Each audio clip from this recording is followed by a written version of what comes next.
Hello people and welcome to follow a World Team Carcassonne Online Championships match. This is the the start of the final day of week 2 of the group stage. And in this stream we will be taking a look at Australia-China match of Group A. And when it comes to the group standings at the moment, my own team, Finland, is at the moment in the lead with 2 out of 2 wins against Catalonia and Australia. Then China with currently their 1 win over Hungary, 4-1, and Catalonia with also 1 win over Hong Kong of 3-2, and then a loss to, of course, Finland of 4-1. So today I am expecting to see actually the Chinese team to prevail, and well, anything else would actually really be quite astounding, I would have to say, from Australia. But they were able to put up resistance against Finland as well. They do have skillful players such as 5 Murph and Megot Noskill on their lineups, who are actually also gonna be playing today. And speaking of lineups, you can see them just above me. So on table 1 we have Shane versus Xiang Yuqin. That's Quas X Sweat C. Then Hawker Clown versus Xing 1007. 5 Murph versus Phosphate on table 3. Megot No Skill versus Aki Stack on table 4. And on table 5, Narelle S versus Vitao Cat. So undoubtedly a strong lineup for China. All of their players are indeed above 500, as we can see over here. So actually the only player who is currently less than 600 is Phosphate for China. All the rest just barely above 600 or well above, like on table 1 Xiang Yuqin. Now I am expecting to see the resistance mostly on tables 4 and 3, maybe also on table 5, where the Australians have their strongest players lined up. And that said, we will be focusing first on table 3 with 5 Murph and Phosphate, and then we will move on from there. So if you do want to see a specific duel or a game, then do let me know in the chat, and I will accommodate your needs as best as we can. And the games should be starting in about 1 or 2 minutes. Let it be reminded again that the matches are being used or are being played via BGA tournaments, which means that, well, first of all, as always, the individual duels are each best out of 3. And whilst using BGA tournaments, the starting player is going to be at random every game. So it might even be that if players come down to a decider, then the previous two games, as well as the decider, could have been started or will be started by the same player. Now that is a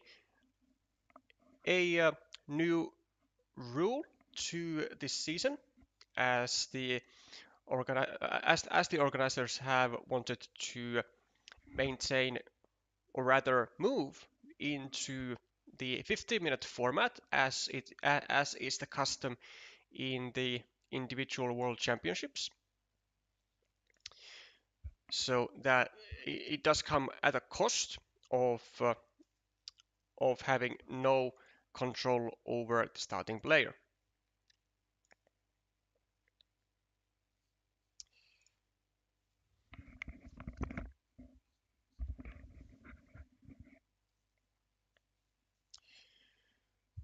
So Phosphate is going to be starting from the Chinese side, and we see a an early city as well as a 4-point loop road. Merv has responded with a 4-point road of his own, as well as with a road monastery, which seems to be all nice and well. Phosphate starting another city here, and I would assume that he is going to continue that. Going to the right, which I'm maybe slightly surprised, though not that it's like a bad move or anything, because what it does is it simply prevents all kinds of attacks on the city. Well, for the moment, before Murph takes Murph takes 2 points with the crossroad and makes yet another attacking square on it. And we see Murph going with an indirect continuation of the road. Now, this can go in one of many ways. So either Murph gets to get like a city cap over here and attack this, like I think he's going to do now, because there are still 3 Road Doritos remaining in the deck, but he doesn't do that, which I really don't like,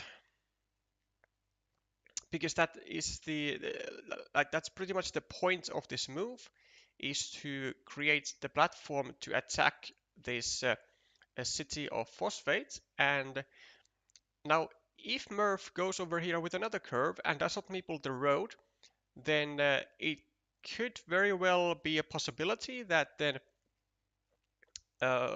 phosphate gets a city crossroad over here, not only finishes the city, but also claims a 5-point road. Or if he gets the city crossroad right now, then he will still be able to, of course, get away with the city, but also will be able to claim a 5-point indirect road, which will also not be that great for Murph, as this curve was seemingly only placed there for Murph simply to be able to continue his own road, but it won't be his road if he can't get to the right hand side part. And this is also really poor move actually from Murph.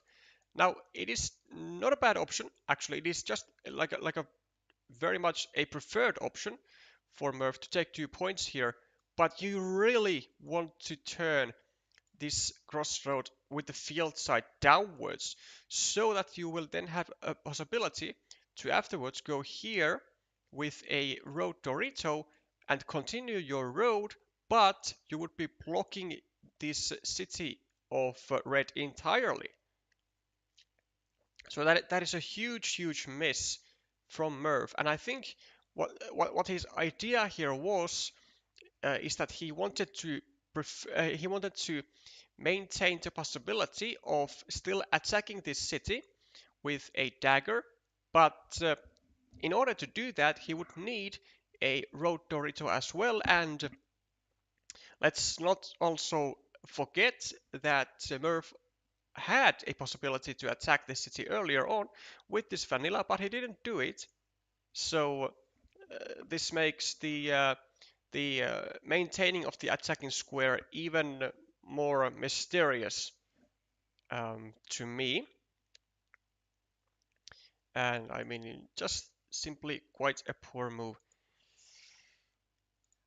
from Murph, one which will actually most likely cost him, as this city is actually now entirely unblockable, and Phosphate could finish it now, but might not even do it.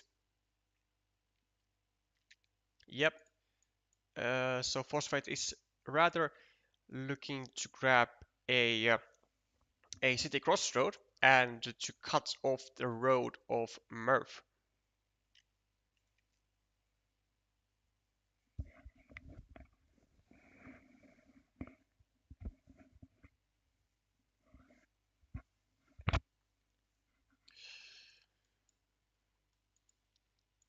So Murph attacking the 12-point field of Phosphate. I would say from the wrong side, because it was better for Murph to place the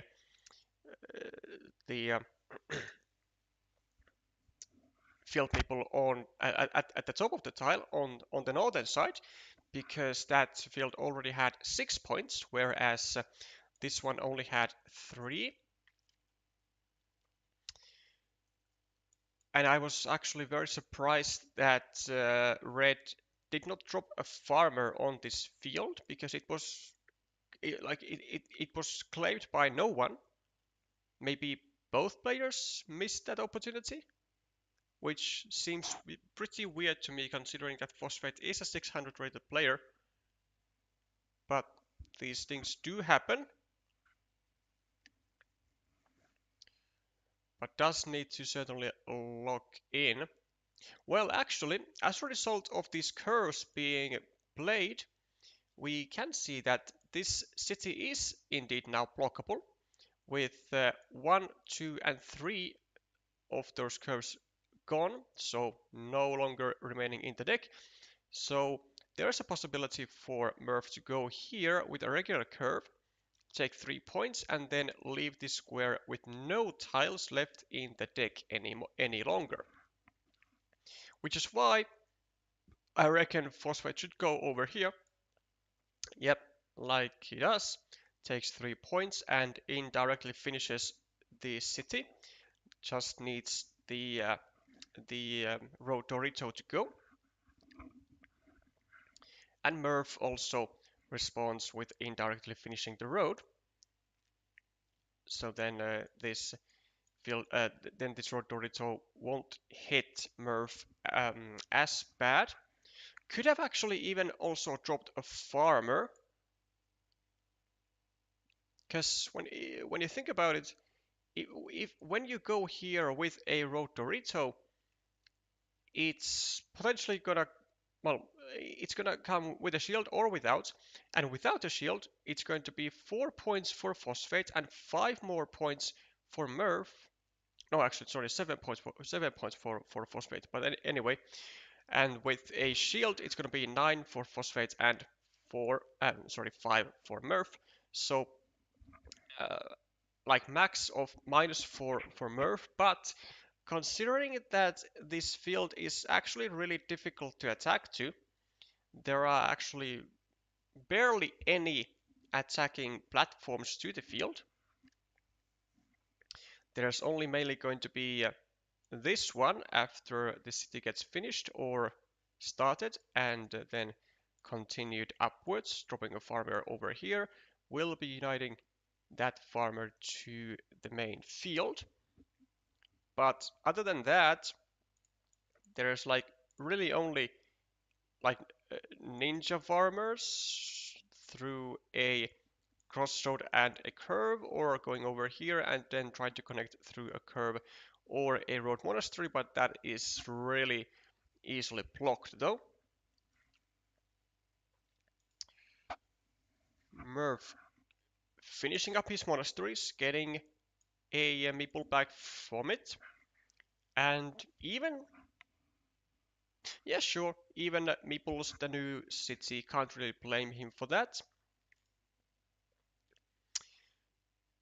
So just really just making sure that Red cannot get much use out of this shielded tile. And Red also attacks the city, which is understandable. 4 points for Murph, and we shall see. I think Phosphate is going to go with a third meeple onto the field. Because the field is big. Like 3, 4, 5, 6, 7, 8. At the moment, 8 cities and 3 empty city caps. Which is a lot.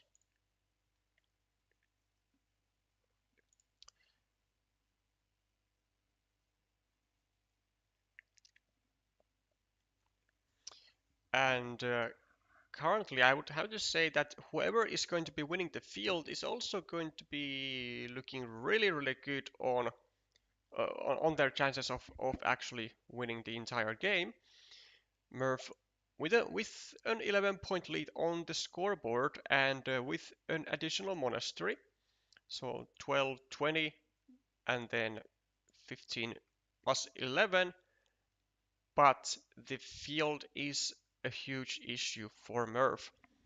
However, Murph does have 2 meeples more, and he can also get more meeples back from this monastery here mainly, and also from this one, why not? Also wants to actually make a road monastery spot, but I'm not entirely sure if that benefits blue. Well, it can benefit blue if they decide to attack the field, because it can then be used as a way to connect.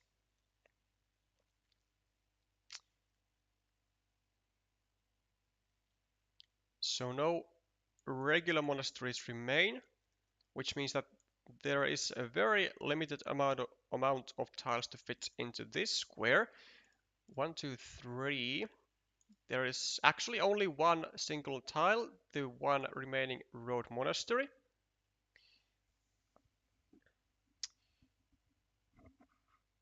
And yeah, I'm really not too sure actually, like what Murph is going for. Is he going for more meeples on the field, or is he going for the block of this meeple? Like, I really don't know. Well, this is a wonderful tile for Phosphate, my god. So, 4 points here, 4 points here, creating more cities onto the field. A lot of options to take, and decides to go for the 4 pointers on the right and creates 2 more additional city caps onto the field, but it doesn't look like there are that many city caps actually left. 1, 2, 3, 4, 5, 6, 7, 8, 9, 10, 11, 12, 13, 14, 15, 16, 17, 18, 19. So still, I mean, 4 city caps left. It's still a decent amount. We also see that Murph was indeed seemingly trying to block this connection, but it doesn't really make sense because he made this road monastery square, whereas if he really wanted to block, he would then limit this square to a regular monastery. So I'm a bit confused as to what Murph is really trying to do here, because it doesn't seem to me like that he would have the possibility of simply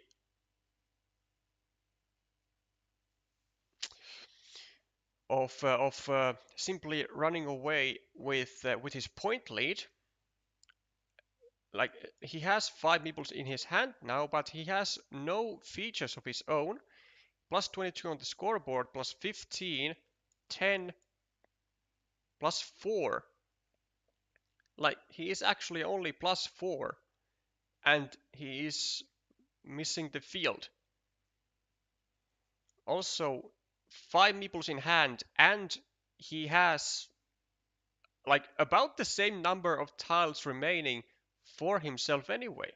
So he's gonna have to work really hard to be able to use all of his remaining meeples. And that's like that is not an easy task. Also, Murph will certainly have to attack the field. And there are platforms to do that. So there is still this road monastery connection opportunity, but there is also this square now after as a result of this starting tile being placed over here, which I think it was I think a mistake of not meeple in the road. But then there's also this one. We can connect through a road. Phosphate does get the regular the remaining road monastery, which will be worth 8 points, which I reckon he will take either here or here. But in here, I don't think he has any tiles to fit into that square. Yeah, he doesn't. Whereas here, I want to say he does have a field Dorito. Maybe even two field Doritos. So he can actually get his meeple back from this monastery even.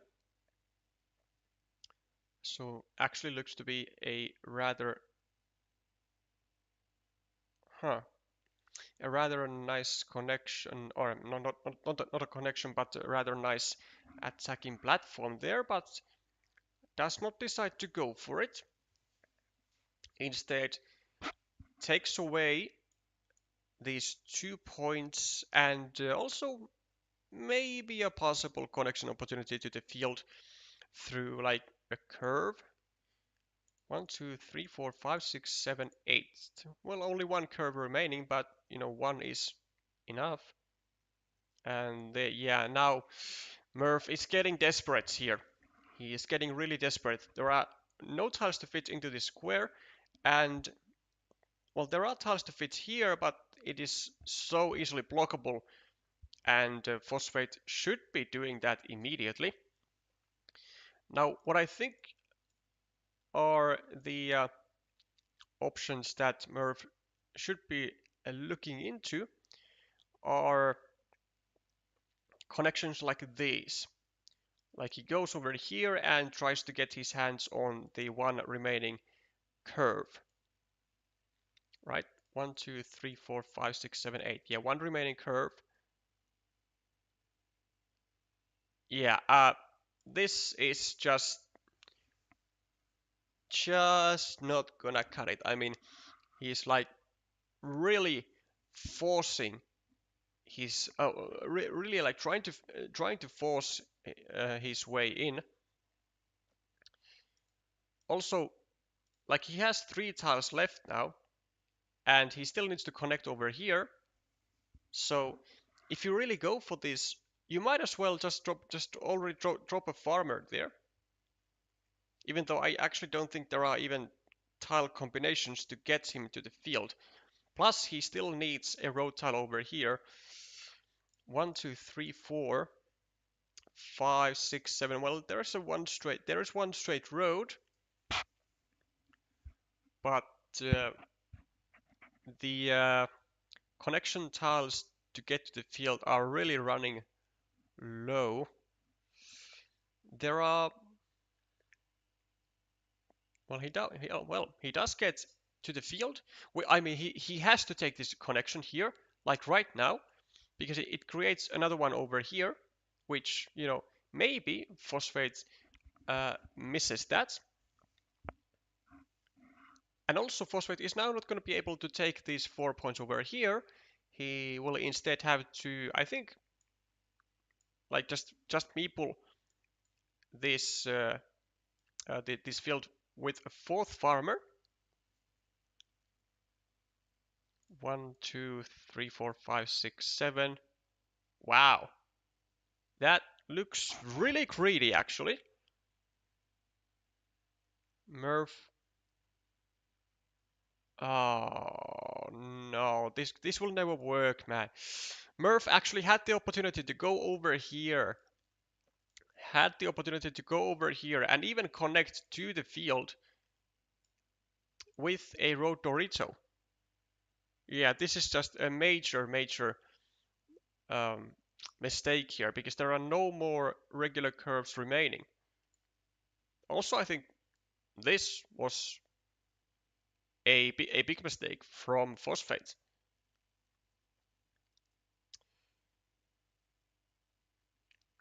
So 4 points is going to be what Murph will be able to take. And Phosphate with a 3-pointer somewhere. Oh, no. The road, of course. The road. 5 points. So a pretty comfortable win actually for Phosphate, winning the field with really no big issues there, despite Smurf trying to block them off from it. At least it seemed like it.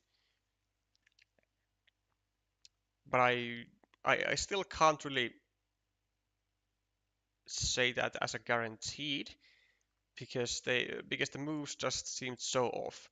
But it does seem like Murph was not really counting tiles with moves like this and maybe even this or this. I mean, so I definitely seems like the Australian has a lot to learn still. So 0-1 on table 3 in favor of Phosphate.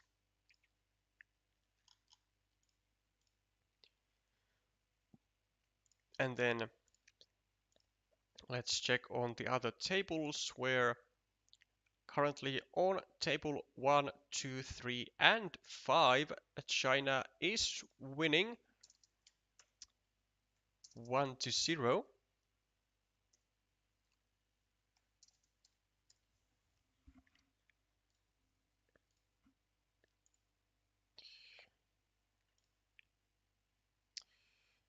So let's take a look at table number 4 with Megot, who might be putting a resistance against Aki's stack. Oh, a really low scoring game with 5 tiles to go and the points are only 27-23. That is really surprising. Huh. So kinda hints towards a really closed position, but we'll see about that.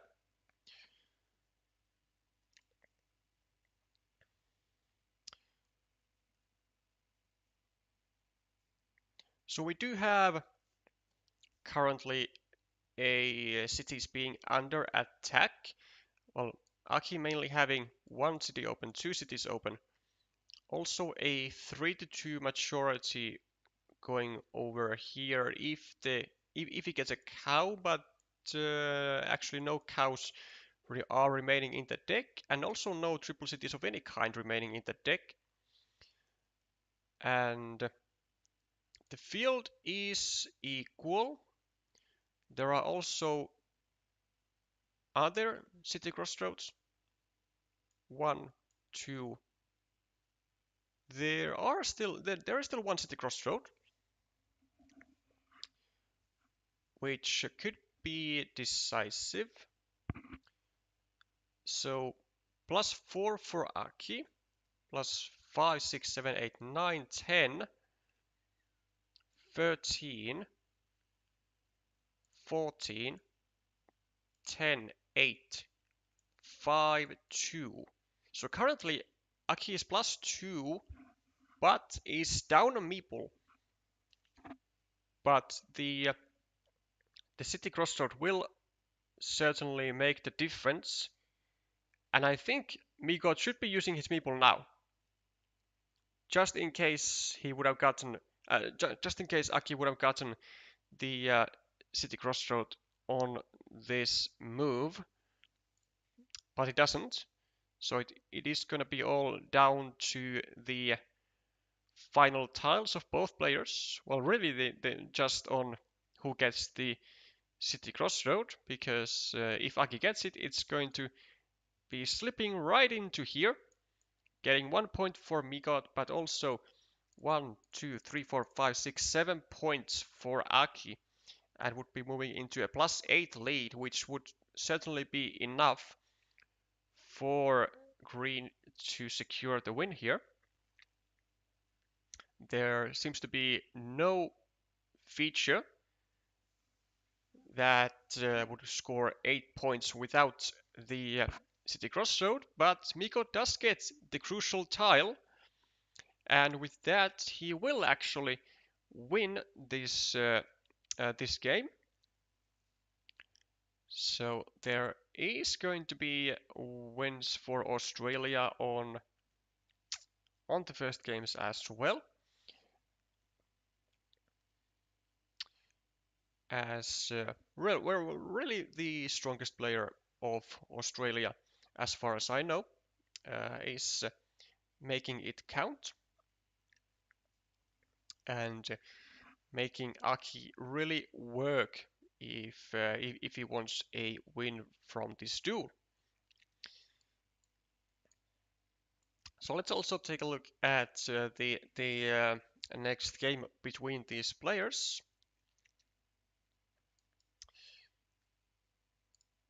To be able to see a full one. So 1-0s all over the board, mostly for China. So currently looking well, yeah, currently looking great for China indeed, which was to be expected really.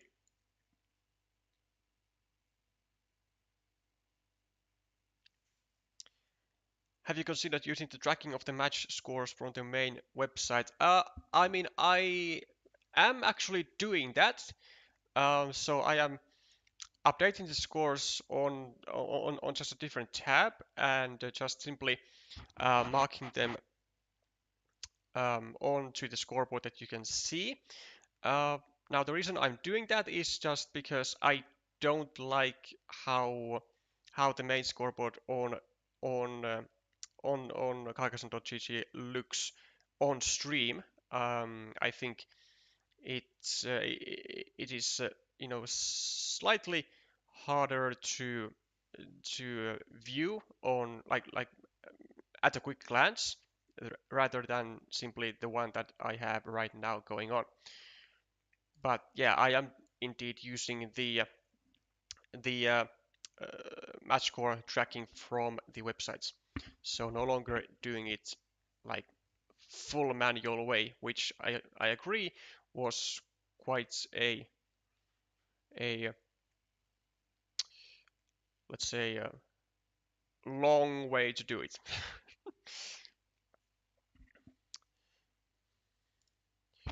So Megot with a city and a 2 point road has left a 3 point road up there, and I wonder if he's going to simply take that or if he will just continue the road of his own.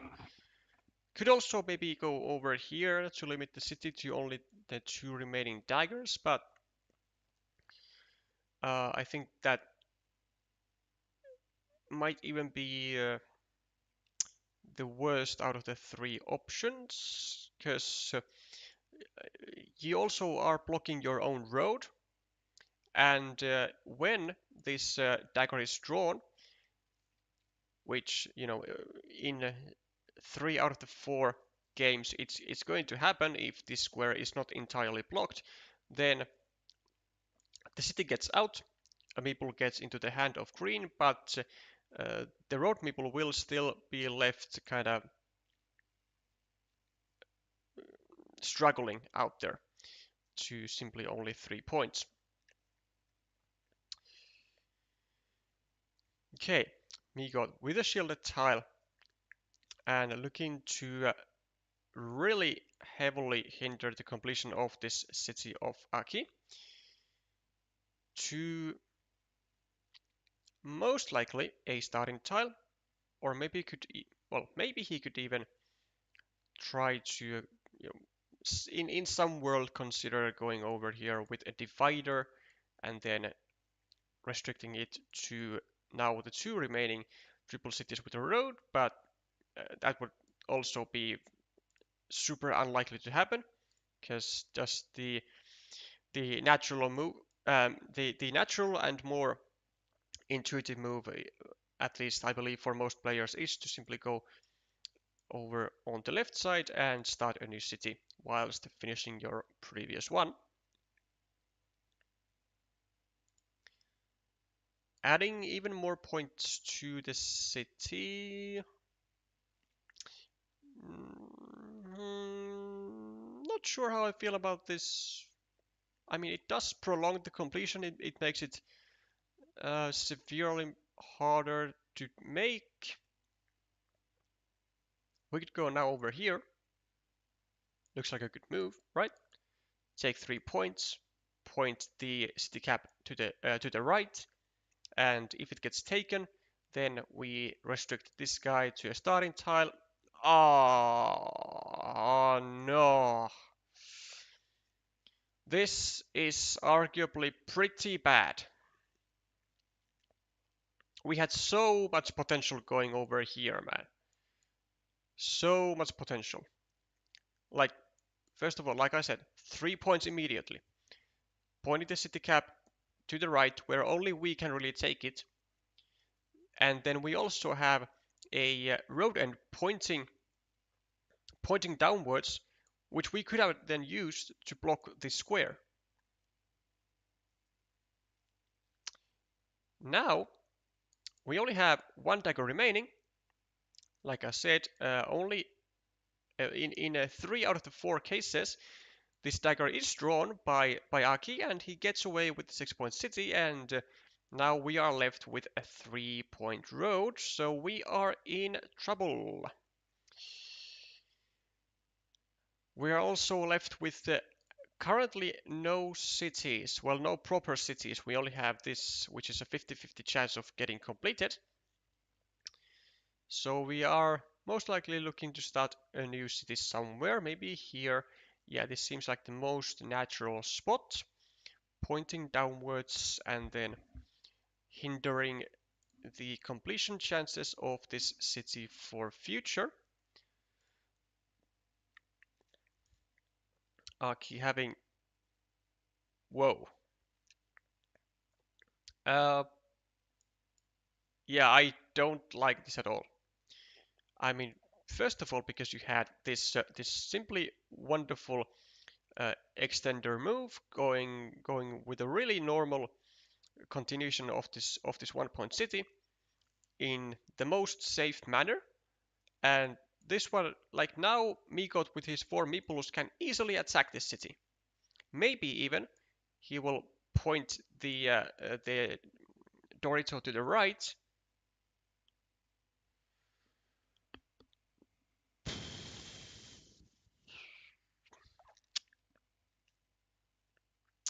Maybe he will point the Dorito to the right and get 2 of these meeples into the city, but this is, I want to say, too passive. I want to say too passive. Because 3 road Doritos, I mean, that should be enough, really, for adding a second meeple onto this city. But Megot does have seemingly other plans. Well, it does at least de-incentivize Aki from using a shielded tile onto this square. So rather now I think he will be using it maybe just here or on the other side.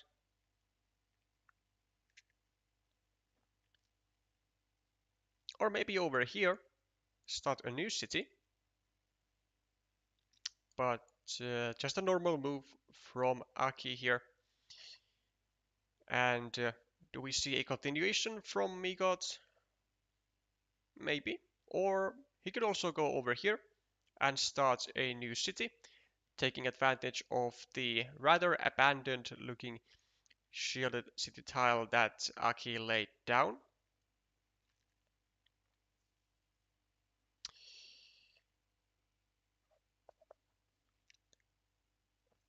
But if he goes over here, then I would even further emphasize the importance of having had gone over here in the first place and meepling the city for the second time. He doesn't though, starts a new city, which is entirely normal stuff.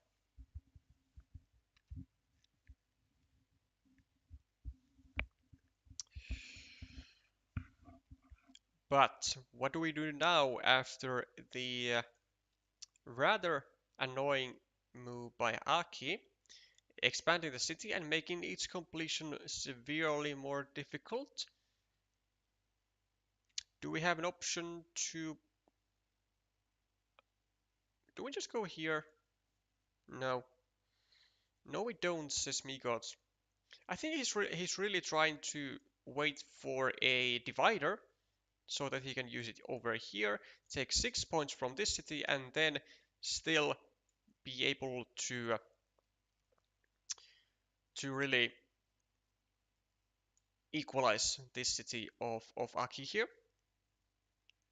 But there are only 2 extenders in the deck, so it might not be as viable plan as Megot is making it to look like.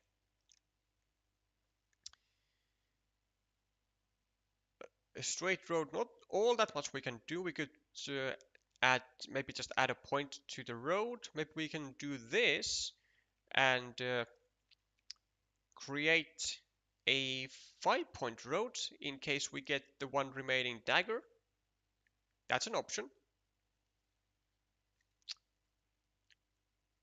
Yeah, we just go for the 1-pointer, and Aki actually gets more or less the best possible tile in the deck. So gets to go over here, gets to control this road, gets to expand the field, gets to include this one, and gets to drop a second meeple to the field like ASAP. Megot also considering of dropping a farmer onto the field, and he does, even though he looks to be in a meeple minority.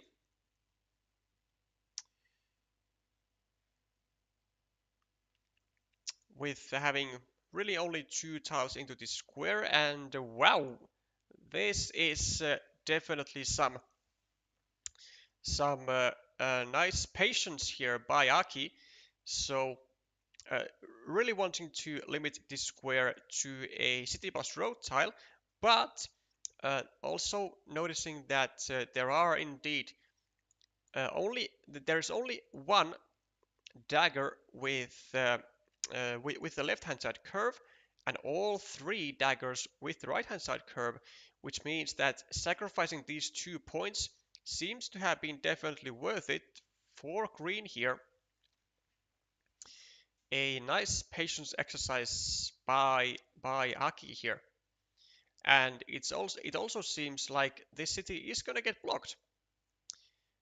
With 2 road Doritos to go here, and 1 triple city with the road, Megot does not get any kind of saving tile, and his city completion chances are now hanging by a thread, and that thread is really thin.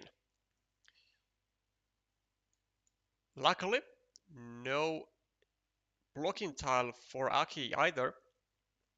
Maybe he wants to stack the monasteries, would be a totally legit move, or maybe goes over here for a second 6-point monastery and still maintains his chances of finishing the city and dropping another farmer, which looks like it is exactly what he will do. Now, a big question for Megot, and I like his decision. I like this a lot. So he of course did have the potential to go over here, take immediate 5 points, and then try to get a divider on this square to finish to finish the city. But instead he goes like this and leaves the two remaining road Doritos for him to finish the city, and also to take the 3-point road in the process. Now he could have actually also maybe even considered a farmer here, like on this little tiny piece of field, to really maximize the outcome of this hopefully incoming road Dorito for him. But I think if he just gets the road Dorito, I mean, he'll be right back in the game, and he can attack the field later.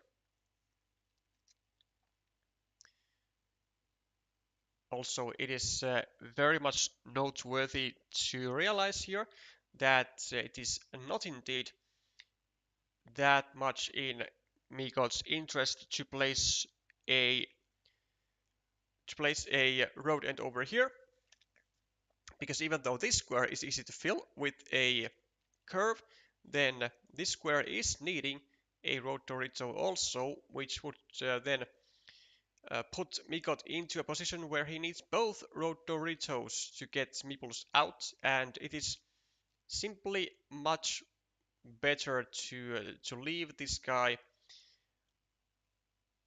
kind of suffering on its own.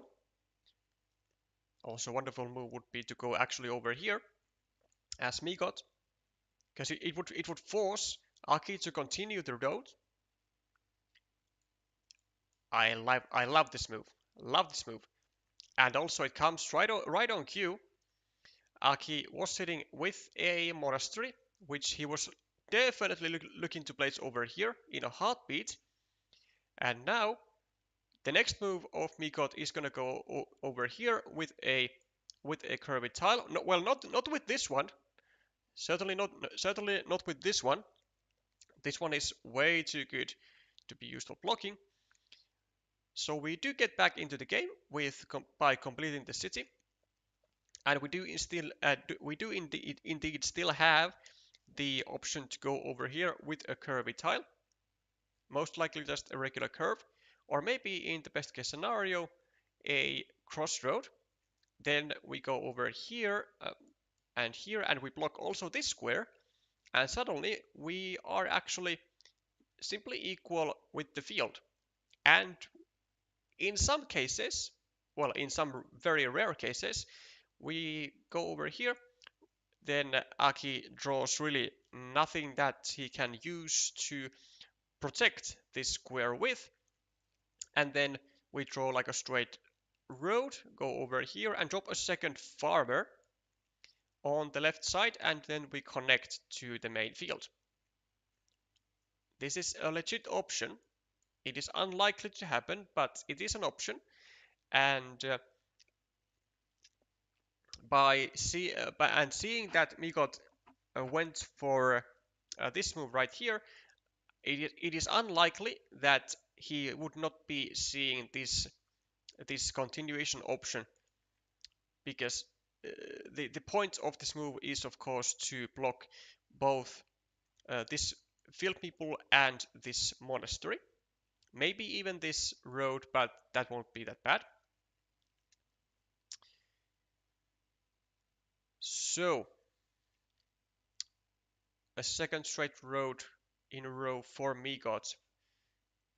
Didn't find any value with the first one, and neither does he find much value with the second one. Not that there really is anything. Well, he could have gone maybe over here, you know, and created an attacking platform to the field,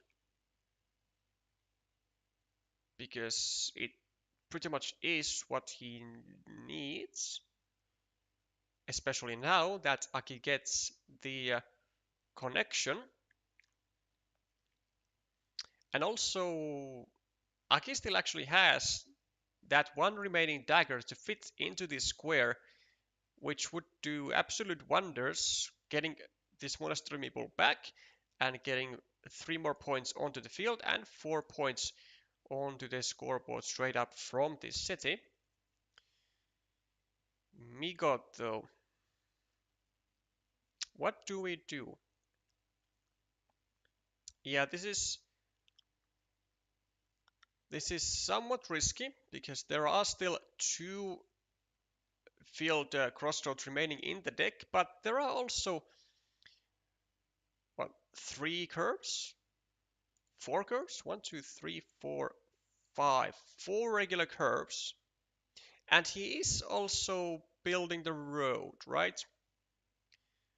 Also, there is a small chance that Megot, you know, doesn't actually connect from here, but then goes over on here with a straight road, a curve, maybe another curve, and then connects all the way from the right instead.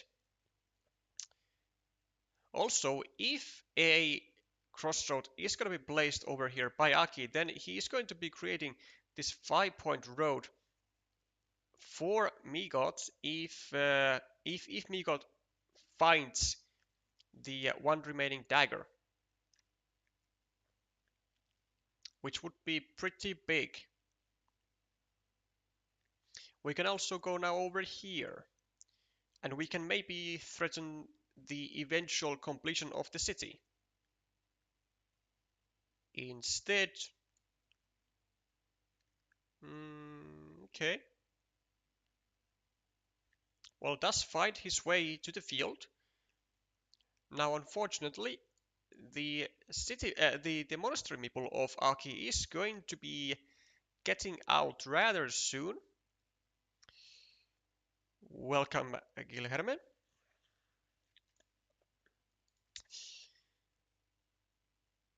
Yeah, the monastery meeple is gonna get out like really soon, most likely. And there are also a lot of other threats. This city and also this monastery, which Megot is or should be worried about. So, uh, do we go here as Megot? I don't see all that much else that we could do. Unfortunately, we don't get our hands on a city cap, which still leaves this 6-point city open for Aki to be claimed. Goes over here instead, which is actually not a bad idea at all. So it's gonna look to block this square and block the monastery. Does not get a tile to do it though, and the less city caps there are drawn, the more it looks like Aki is gonna find one, and he does find one. And I'm pretty sure he's gonna take the 6 points over here. Simply because he doesn't want to let Megot have them.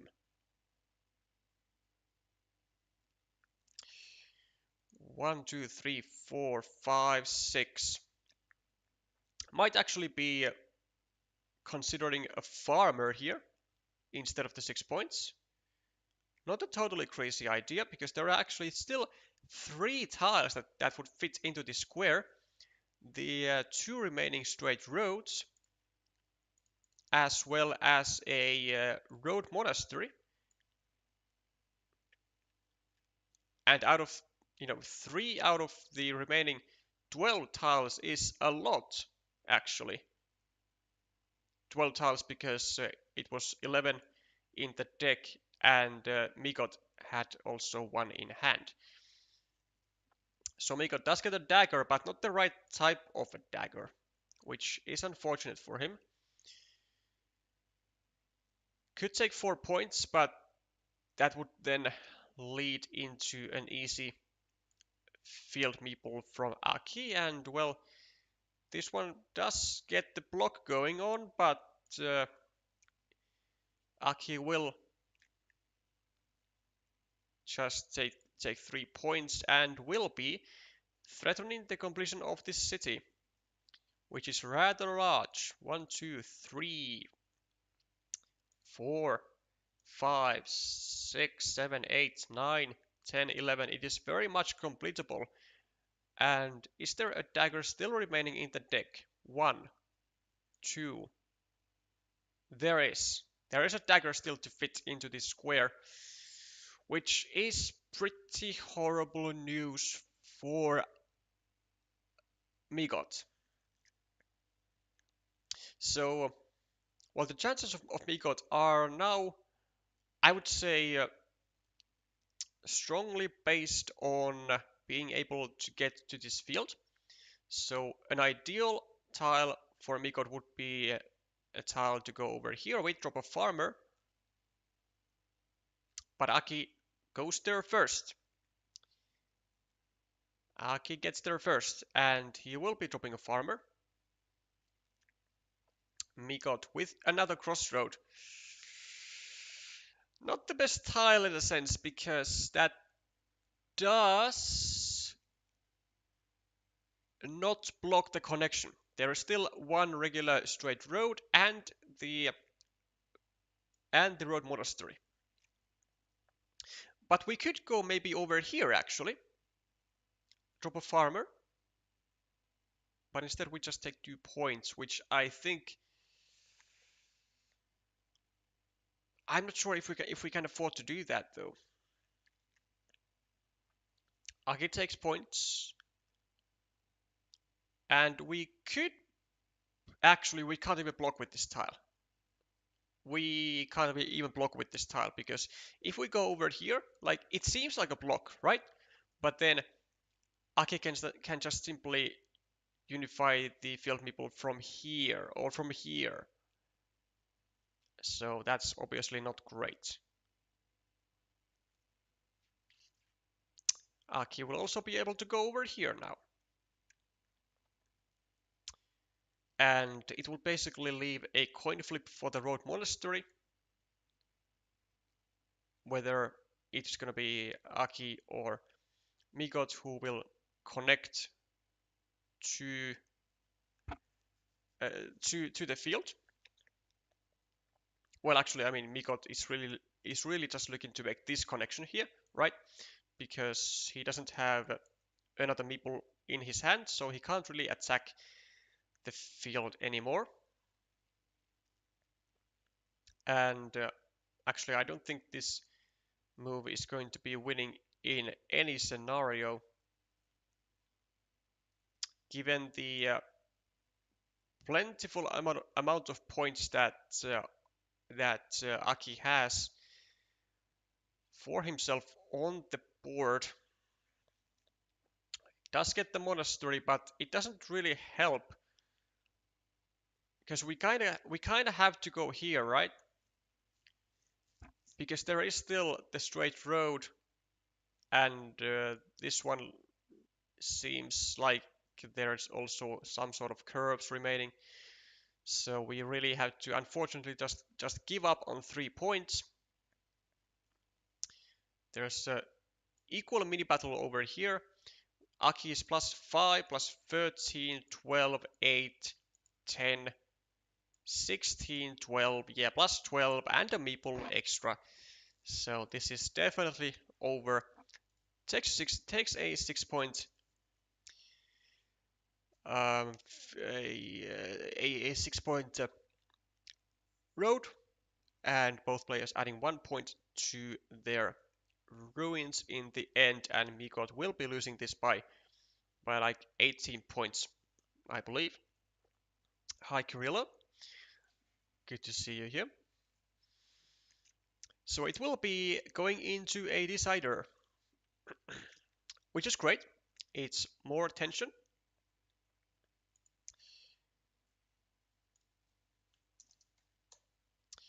And we will also update, of course, all the other tables as well.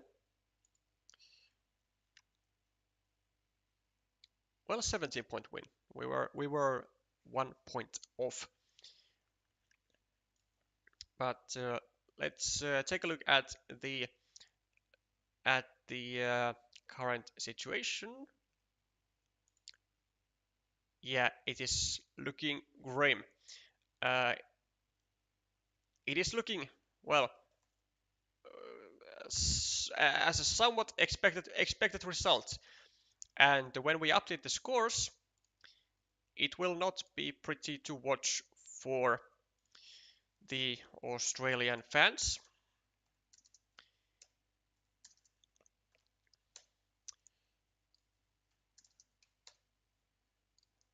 It's going to be pretty gruesome, as the result at the moment is 4-0 for China.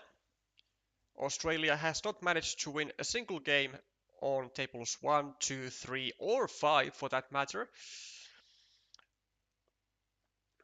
I mean, I did mention that China was super likely to actually win this match, and anything but a win would for China would be just really an astonishing feat for Australia, but not sure if I was expecting such a heavy beatdown as this. So, Megot still looking to get that one duel point.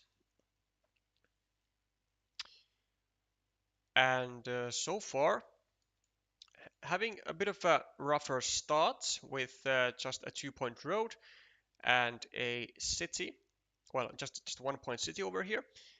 But does have a fine place for a monastery over, I want to say on this side, because this part of the road is more restricted. And then Megot could continue his monastery with city tiles also progressing his city. This one though,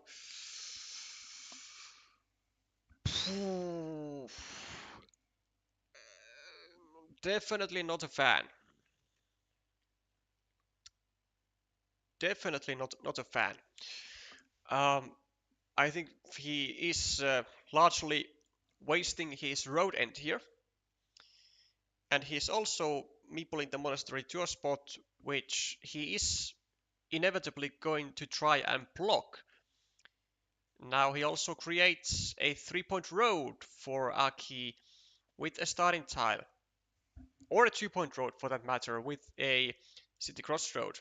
So like this mini battle is almost always going to not end well for this monastery, because it's going to be a potentially 9-point monastery which still requires a lot of tiles to complete versus a likely 10-point city. And well, I mean, at least the sequence of these two tiles was like did allow the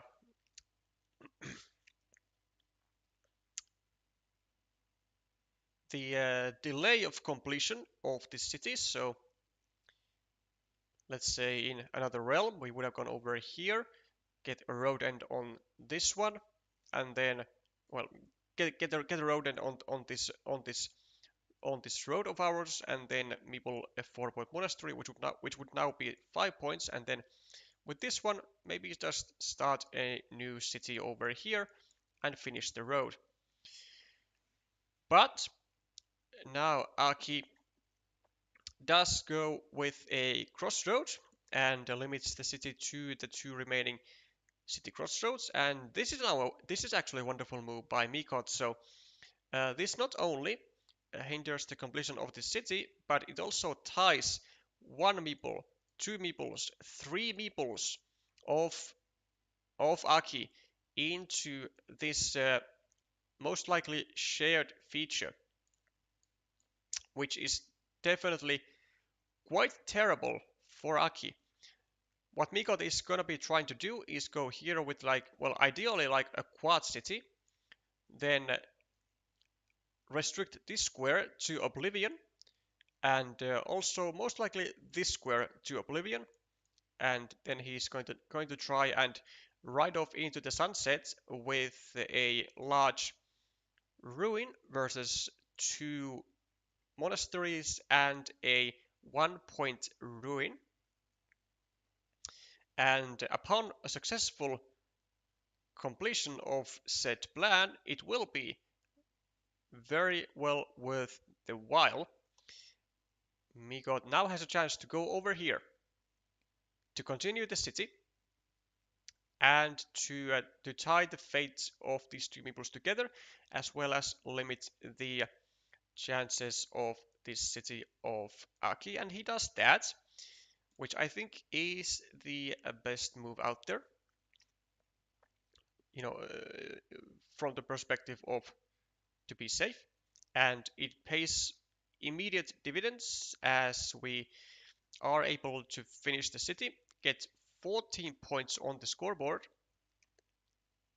Is he contemplating on a farmer? Because that would be kind of extra.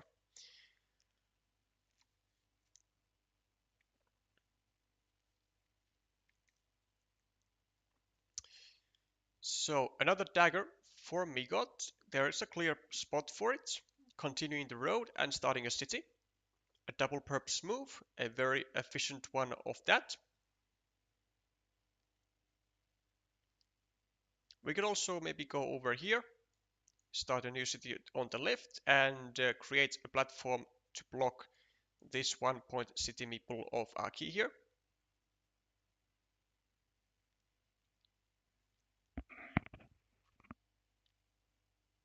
Actually, 2 against 3. Oh yeah, I forgot about the forgot about the road. Yeah, so 2 meeples against 3, but still, I think this city meeple is definitely a great idea. Now there is, of course, still the possibility that Aki simply finds a divider over here and gets away with the 4-pointer, and then in that case, it's not like a disaster, this city, but it's just really kind of it just becomes more awkward in a sense because it's only 2 points for these monasteries, but with a few Doritos we could easily make that into a worthwhile feature.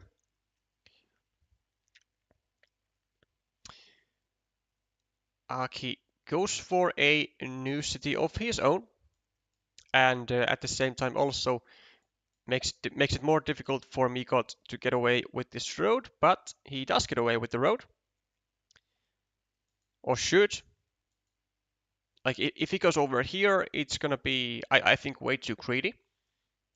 Because this is just a fantastic tile to get our meeple back from a relatively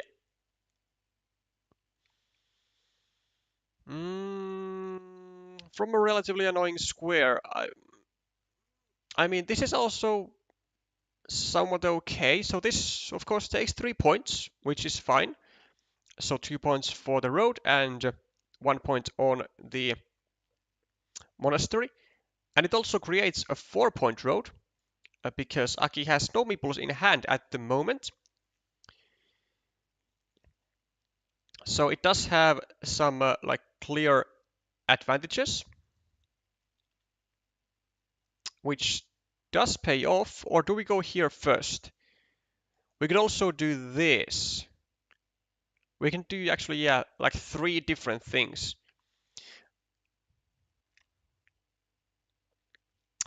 There's also a very nice tactic there by Aki with this triple city. So what he's trying to do is to really go here with a regular curve and get a chance to finish his monastery, but place the road and this monastery into a very vulnerable situation. Which actually makes me think that Megot could be well off just by going here. Like, actually not the worst move. Adds a point to the monastery and forces Aki to get a starting tile if he ever wants to see this monastery getting back into his hand. Also, this is also fine. Just adding a point to your side of the city, and then going here with a straight road, limiting this square further.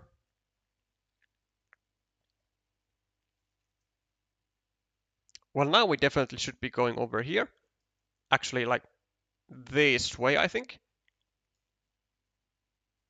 Because this road is at the moment in a very, very uncomfortable spot with being able to be limited to a starting tile. Now, there are still 3 starting tiles left, so that in itself is not that bad, actually. But it would still be rather annoying to deal with.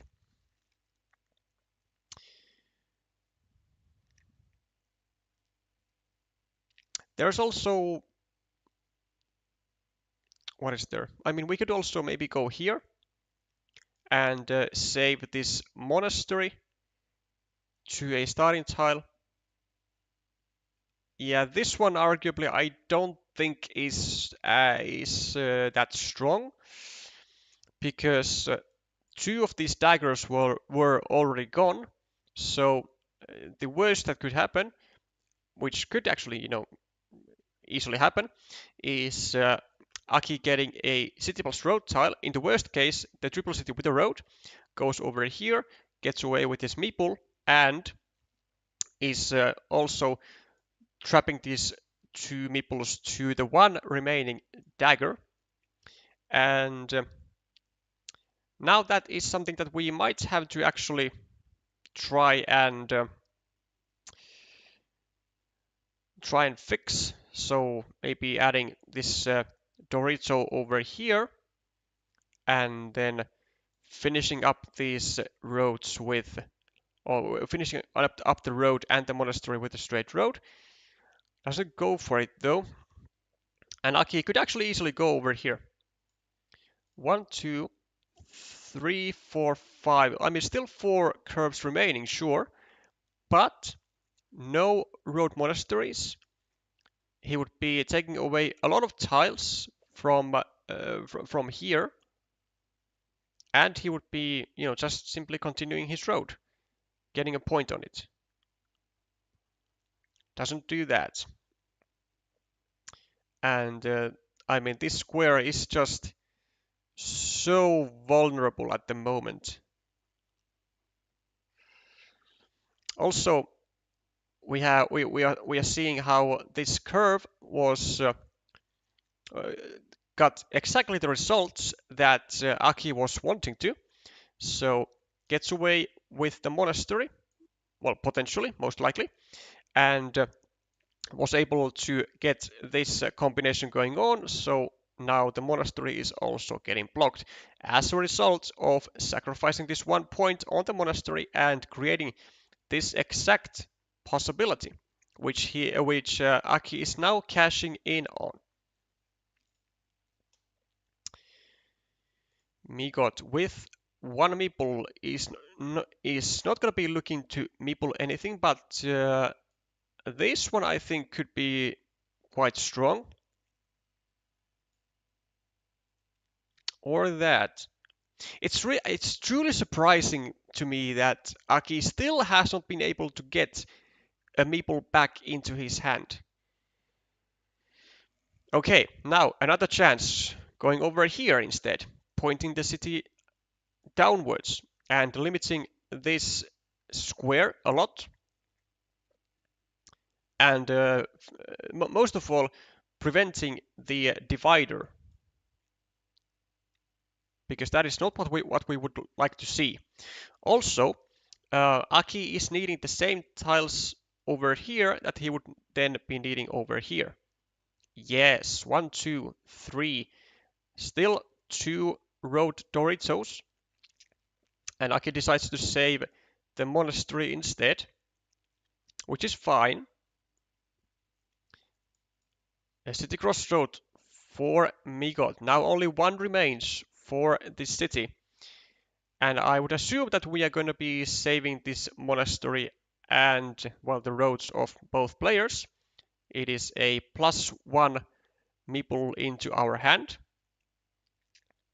Also, these 4 points for the road are quite tempting, not gonna lie.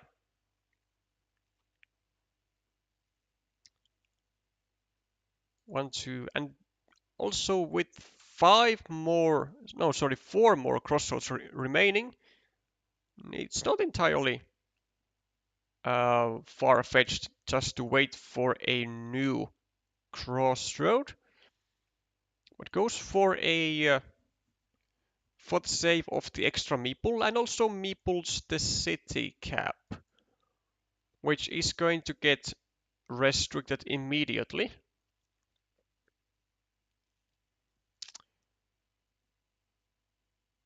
Also from the correct side, as there is one less dagger to fit into the square than there would be if the road would be coming from the top side. So what do we do now?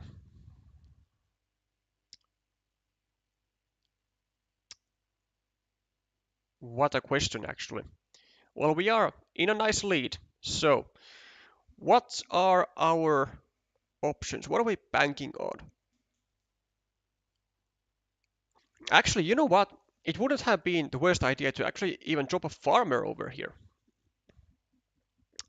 Would not have been the worst idea, because there is still one road, one city crossroad remaining. Well, what a sequence! Farmer, farmer, farmer, farmer, farmer, farmer, farmer. Always a farmer here. Always a farmer. Every time. Don't think. Play a farmer. Yes. Just because Aki would certainly be looking to drop a farmer over here if he gets his hands on the one final city crossroad.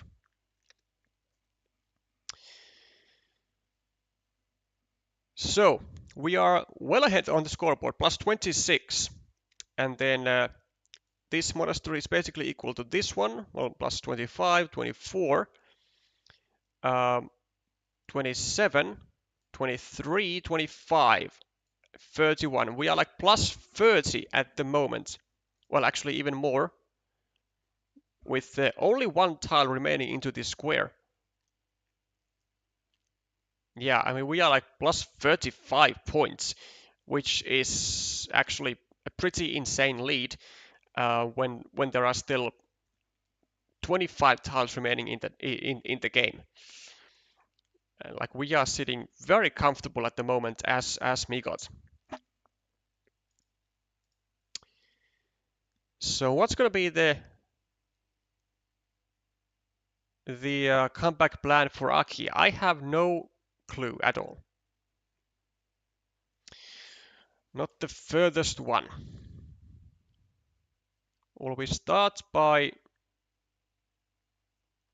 Yeah, this is not gonna work, is it? Because this just. Oh, no, no, no, no! Oh. Ah, come on! It like this was just gonna be such a great thing to get. Like just continue the city and you have a fully built up ruin ready, just waiting for you. Waiting for this for this divider is not gonna be worth it. 1, 2, 3, 4, 5, 6, 7, 8, 9, 10, 11, 12, 13, 14, 15, 16. I mean, you still had 3 connection tiles over here, and you could have actually gotten even the divider like afterwards. Like it was just overall, just overall a great decision to go over here. What a shame that we didn't. I think Megot is giving way too much value on the one remaining divider, specifically on that spot. We can now still go here. We can still go here. Okay, and now we do, because it keeps away it keeps the the divider dream still on.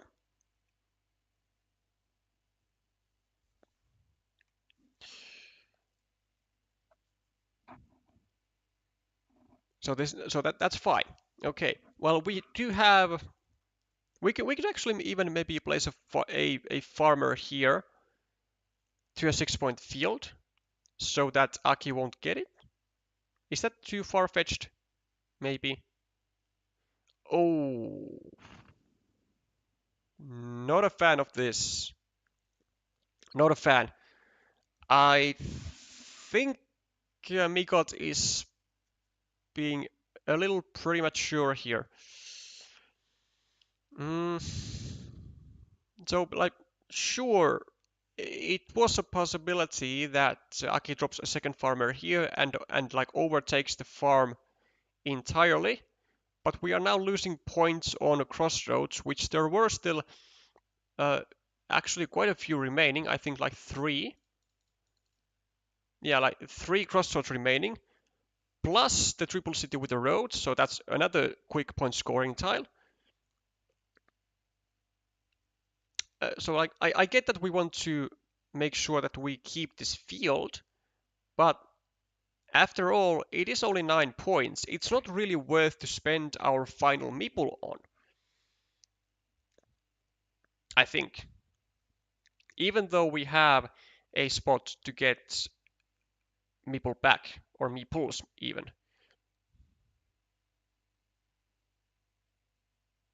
Whoa. I don't I don't know what Aki is doing. He's now this is just not that great because he's not even meepling the road. Like he could have done this field move when he gets the dagger. Like there's no point. I think Aki has simply miscounted the road monasteries, and he wants to and he thinks that there is one remaining, which there isn't. There's one and there's two. Also after this divider, I think it's just simply lights out for Aki.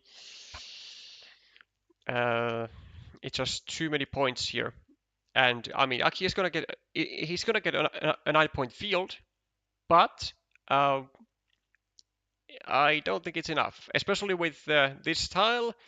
Megot getting the only tile that fits into the square and the only tile that could get Aki these juicy 6 additional ruin points, plus the point on the monastery, of course.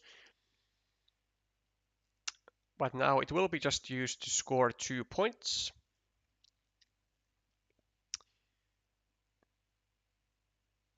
Plus 26 on the scoreboard.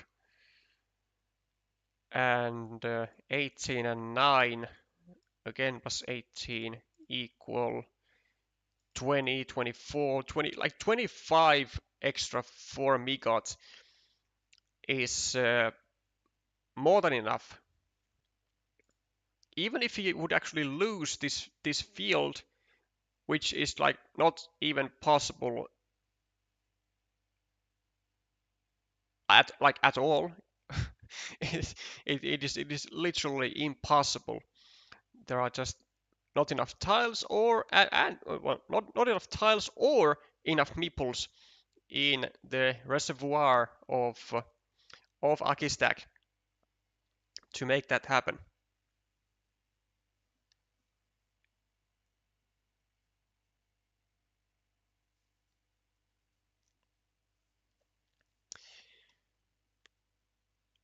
So Megot, I mean, a perfectly fine move to take a 6-point road here because you have because then you have a road and then you have a city and then you also have a ruin. Like you can't really lose value on any tiles because also there are no yeah there are also no monasteries remaining. So you like literally cannot lose like any value out of any tile.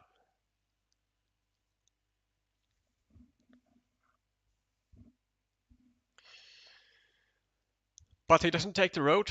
He just makes a very inconsequential move of restricting a ruin, which makes no sense.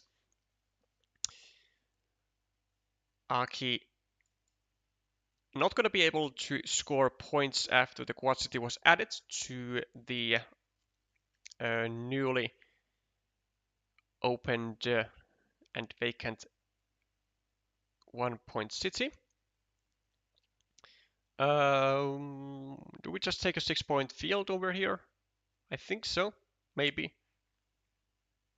Or maybe not. I mean, it doesn't really matter. It doesn't really matter what we do because we can't win anyway as Aki, but we can still try to play precise. 1, 2, 3, 4, 5, 6, 7, 8, 9, 10, 11, 12, 13, 14, 15, 16, 17, 18, 19, 20, 21. Still actually 2 city caps remaining. A bit unfortunate for Megot that he has not been able to get any city caps to liberate this meeple, but not that he is gonna need one. I mean, really the whole game just came down to the absolutely dreadful sequence for Aki as he stayed without any meeples for like I want to say like 15 turns or something. Like it was a really long time that Aki stayed entirely without any meeples at all.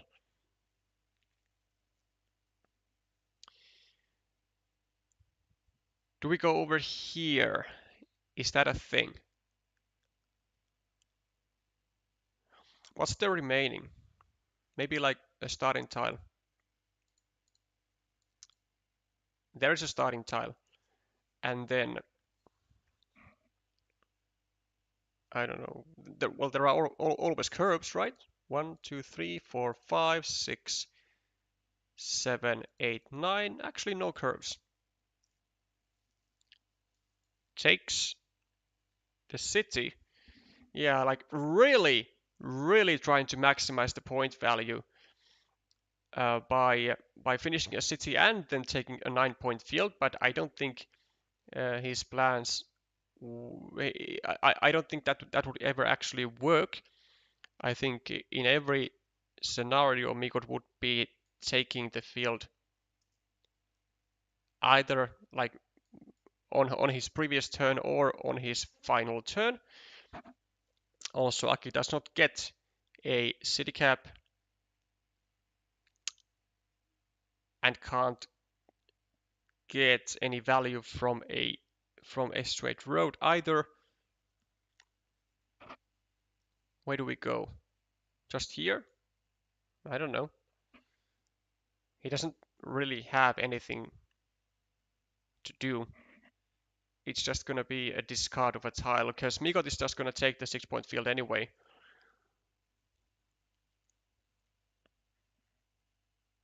Oh no, he's gonna go over here, take the 5-point road, and gets these 3 points added to the field, so that is an 8-point move instead of a 6-point move.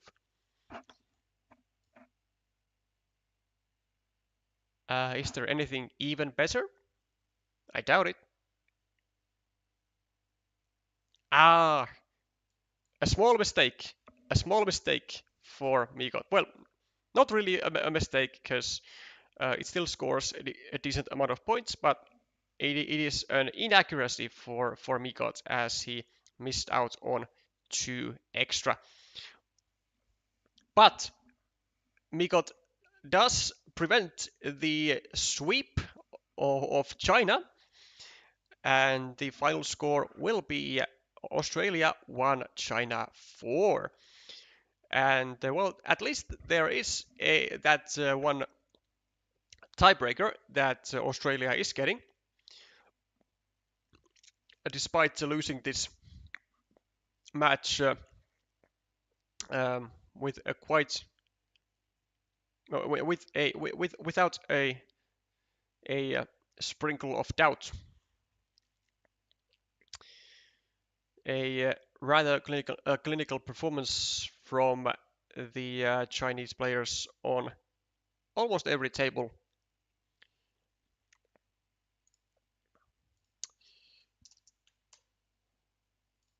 But a well-deserved win for Megot here. Actually has still not lost a match 2-0 in the WTCOC. So he has played in two matches.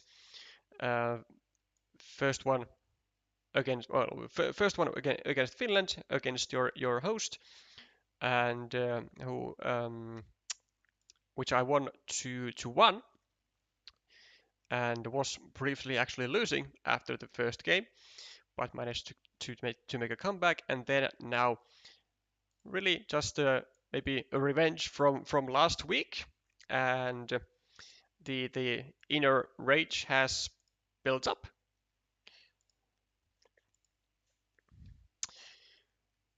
and is able to get at least some joy on the Australian fans' faces. But nonetheless, a 4-1 win on for China. Sixth game I played and I've started none of them. Oh yeah, oh that's actually pretty brutal. Yeah, because also in the match between Finland and Australia, I also was blessed with 3 starting player advantages, which is pretty annoying indeed to deal with, especially when it happens like 2 times in a row, as Megot is saying now. Yeah, that is indeed pretty rough. Well, at least you have managed to do well.